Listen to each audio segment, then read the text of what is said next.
You have got to be kidding me. I groaned louder this time. I didn't even get up. I just snatched the keys and mashed the button blindly. Silence. 5 minutes passed. I was staring at the ceiling, waiting. Okay. 1 time is a glitch. 2 times is a coincidence. 3 times? 3 times is a pattern. A cold prickle of unease started at the base of my neck. You know that feeling. The primal brain telling you that something isn't right before your logical brain catches up. I didn't just press the button this time. I stood up. I didn't turn on the lights inside the house.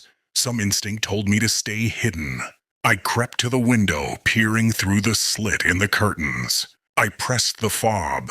The alarm cut off. Now I watched. The yard was bathed in a faint, silvery moonlight, but the shadows near the fence were absolute. I focused on the bushes near the front bumper. At first, nothing.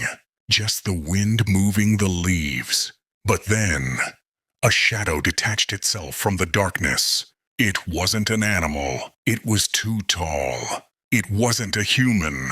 It was too wrong.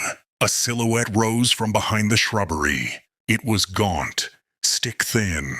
It looked like a skeleton wrapped in black rags. It had to be nearly 7 feet tall, unfolding itself like a spider.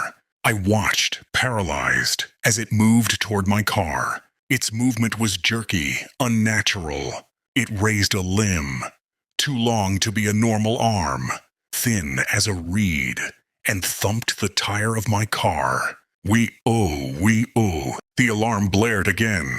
The thing immediately scurried back into the bushes with terrifying speed. It was hiding. It was waiting. My breath caught in my throat. This wasn't a malfunction. This was a lure. I stood there in the dark, my hand trembling so hard the keys rattled softly. I pressed the button again to silence the alarm. I needed to see what it would do next. The silence stretched out. 1 minute, 2. Then the shadow moved again. But it didn't go for the car this time. It moved toward the gate.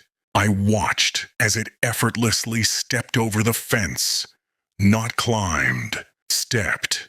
Its long legs clearing the barrier like a daddy long legs. It reached the latch. I heard the metal groan. It unhooked the gate from the inside.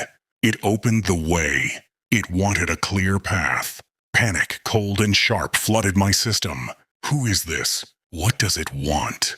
Why won't it just leave? I couldn't move. My feet felt nailed to the floorboards.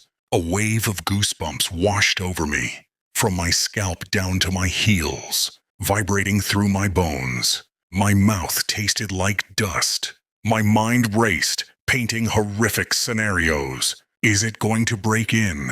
Does it know I'm watching? I forced myself to snap out of it. I needed a weapon. I needed light.